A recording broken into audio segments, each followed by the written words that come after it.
Hello दोस्तों, उम्मीद है आप लोगों का दिन अच्छा जा रहा है। आज हम बात करने वाले हैं गोल बेस्ड इन्वेस्टिंग की और आपका टाइम होराइजन देख के कि आप कितनी देर के लिए इन्वेस्ट कर रहे हो, तो आपको कैसे टाइप के फ़ंड चूज़ करने चाहिए। तो मेन सवाल ये हो सकता है कि गोल बेस्ड इन्वेस्टिंग क्या है।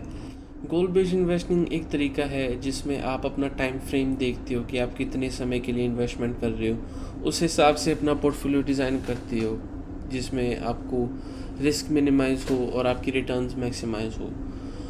और ये ज़रूरी इसलिए होते हैं क्योंकि अगर आप बिना गोल के इन्वेस्टमेंट करोगे तो आपकी आउटकम्स रैंडम होगी। जैसे अगर आपको 2-3 साल में पैसे चाहिए, आप उसके लिए इन्वेस्टमेंट कर रहे हो और अपना पोर्टफोलियो 100% स्मॉल कैप एक्विटी में बना लेते हो, तो कोई नहीं बता सकता आपका पोर्टफोलियो 2 साल के बाद कैसा होगा। तो अगर आप बिना गोल्स के इन्वेस्टमेंट करोगे, आपकी आउटकम्स कोई नहीं बता सकता आपको क्या मिलेगा। और दूसरा हमारा पॉइंट ये है कि आपका जो राइट फंड है वो दो चीज़ों पे डिपेंड करता है। वो है आपका टाइम फ्रेम कि आप कितने समय के लिए इन्वेस्टमेंट कर रहे हो, और आपका रिस्क एपेटाइट। तो मेनली गोल बेस्ड इन्वेस्टिंग आपको डिसिप्लिन रहने में हेल्प करती है। तो इस वीडियो में 3 हॉराइजन्स की बात करूँगा। शॉर्ट टर्म जो है 1 से 5 साल के बीच, मीडियम 5 और 10 साल के बीच, और लॉन्ग टर्म जैसे 10 साल, 15 साल या 20 साल की इन्वेस्टमेंट। तो अब हम चलते हैं हमारे पहले टाइम फ्रेम की तरफ जो है शॉर्ट टर्म। इसमें आपके गोल्स आते हैं 1 और 5 साल के बीच में, जैसे आपको वेकेशन जाना है या कोई कार लेनी है या स्कूल फीस भरनी है। इसमें आपका पोर्टफोलियो डिज़ाइन हो सकता है डेट फंड्स में और लार्ज कैप एक्विटी फंड्स में। डेट फंड्स इसमें आप फोकस कर सकते हो लो ड्यूरेशन फंड्स और अल्ट्रा शॉर्ट। इसमें आपको मैच्योरिटी पीरियड्स मिलेंगे 3 साल से कम के। और लार्ज कैप इसलिए क्योंकि मिड और स्मॉल में वॉलेटिलिटी हाई होती है। वॉलेटिलिटी लार्ज कैप में भी होती है, लेकिन अगर आप शॉर्ट टर्म इन्वेस्टर हो तो लार्ज कैप की एलोकेशन थोड़ी सी कम रखना। और इसमें आपके लिए मेन पॉइंट्स ये है कि एक्विटी अवॉइड करनी है, अगर आपको करनी भी है तो लार्ज कैप से स्टिक रहें, और अपना कैपिटल प्रोटेक्शन आपका मेन पॉइंट होना चाहिए। और अब हम चलते हैं मिड टर्म गोल्स की तरफ जो है 5 और 10 साल के बीच में। जैसे आपको शादी करनी है या कोई घर की डाउन पेमेंट रखनी है, इसमें आप एक्विटी में ओपन अप हो सकते हो थोड़ा सा ज़्यादा, जैसे हाइब्रिड फंड्स जिनमें एक्विटी भी होती है और डेट भी होता है। ये दो तरीके के होते हैं, अग्रेसिव और कंजर्वेटिव। अग्रेसिव में थोड़ी सी एक्विटी ज़्यादा होती है, कंजर्वेटिव में थोड़ी सी कम होती है। और फ्लेक्सी कैप फंड्स भी आपके लिए अच्छी ऑप्शन हो सकती है। ये मार्केट को देख के एडजस्ट करते हैं, अगर मार्केट अच्छी कर रही है तो ये भी एलोकेशन चेंज करते हैं, ये कोई स्टैटिक नहीं होते। और आप एक थोड़े से डेट बफर के लिए शॉर्ट और मीडियम ड्यूरेशन डेट फंड्स भी रख सकते हैं। ये आपको बेयर मार्केट में अच्छा करके देंगी और ये थोड़ा सा आपको प्रोटेक्ट करेंगी बैड मार्केट्स में। और इसमें आपको ध्यान रखना है कि बैलेंस्ड और स्टेबल ग्रोथ करनी है सेफ्टी के साथ, क्योंकि आप मिड टर्म में हो, आप लॉन्ग भी नहीं हो शॉर्ट भी नहीं हो, तो आप हाई रिस्क पे हो थोड़ा सा।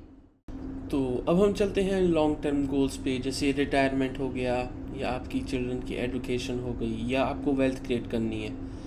तो इसमें आपकी ऑप्शंस एक्विटी फंड्स में हो सकती है, जैसे लार्ज कैप और फ्लेक्सी कैप। इसमें स्टेबिलिटी और ग्रोथ है। ये उन लोगों के लिए है जिसकी रिस्क प्रोफाइल बहुत कम है, आप वॉलेटिलिटी नहीं झेल सकते, तो आप इसमें फोकस कर सकते हो थोड़ा सा ज़्यादा। अगर आप वॉलेटिलिटी झेल सकते हो तो आप अपना फोकस मिड और स्मॉल कैप में ही रखें, क्योंकि मेन जो वेल्थ क्रिएट होती है वो मिड और स्मॉल कैप में ही होती है।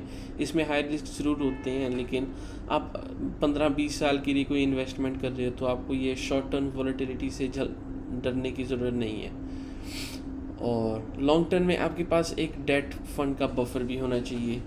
ये आपको मेनली हेल्प करेगा जब मार्केट्स ख़राब चल रही हैं, क्योंकि स्टेबल एसेट्स की ग्रोथ होती है बेयर मार्केट्स में। तो अगर मार्केट्स ख़राब चल रही है, ये आपको थोड़ा सा स्टेबिलिटी और बफर देंगी। और लॉन्ग टर्म में आपको मेन बात ये ज़रूरी रखनी है कि शॉर्ट टर्म वॉलेटिलिटी आपको बहुत ज़्यादा अफेक्ट नहीं करेगी।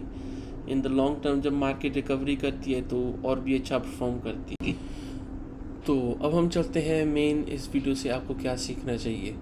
तो जो शॉर्ट टर्म इन्वेस्टर हैं, आप डेट ओरिएंटेड रहो, क्योंकि आपके पास एक्विटी झेलने के लिए, वॉलेटिलिटी झेलने के लिए समय नहीं है। और अगर आप मीडियम टर्म इन्वेस्टर हो तो आप हाइब्रिड फंड्स में इन्वेस्ट कर सकते हो, जिनमें इक्विटी भी होती है, डेट भी होती है, और फ्लेक्सी कैप में भी कर सकते हो। ये मार्केट को देख के चेंज करते हैं, तो आपके पास थोड़ा सा समय होता है वॉलेटिलिटी झेलने के लिए। और अगर आप लॉन्ग टर्म इन्वेस्टर हो तो आप खोल के इक्विटी में एक्सपोजर ले सकते हो, लार्ज कैप, फ्लेक्सी में, मिड और स्मॉल कैप में। और अगर आप लॉन्ग टर्म इन्वेस्टर हो और आप वेल्थ क्रिएशन के गोल से मार्केट में एंट्री कर रहे हो, तो मेरी सजेशन यही रहेगी कि आप अपना पोर्टफोलियो मिड और स्मॉल कैप में ही हैवी रखो, जैसे 70 या 80%, क्योंकि असली वेल्थ इसी में क्रिएट होती है। और थोड़ा सा डेट बफर भी रखो फिर से, जो आपको बेयर मार्केट में अच्छा परफॉर्म करके दे। और थोड़ी सी गलतियां अवॉइड करनी है आपको, मेन जो इन्वेस्टर्स हो करते हैं वो है, एक तो शॉर्ट टर्म गोल्स के लिए इक्विटी यूज़ करना।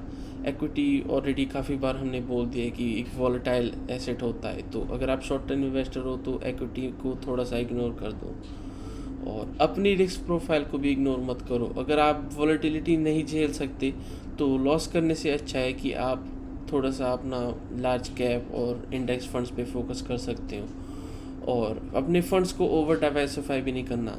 अच्छे पिक किए हुए 3 से 5 फंड आपको बहुत ज़्यादा अच्छी परफॉर्म दे सकते हैं, और इससे आपकी रिटर्न्स भी डाइल्यूट नहीं होगी। तो इसी वीडियो के लिए यही है दोस्तों। अगर आपको किसी स्पेसिफिक टॉपिक पे वीडियो चाहिए मुझे कमेंट्स में बता देना, और अगर आपको इस वीडियो से कुछ सीखने के लिए मिला, सब्सक्राइब ज़रूर करना, उससे थोड़ी सी मेरी हेल्प भी हो जाती है। Thank you.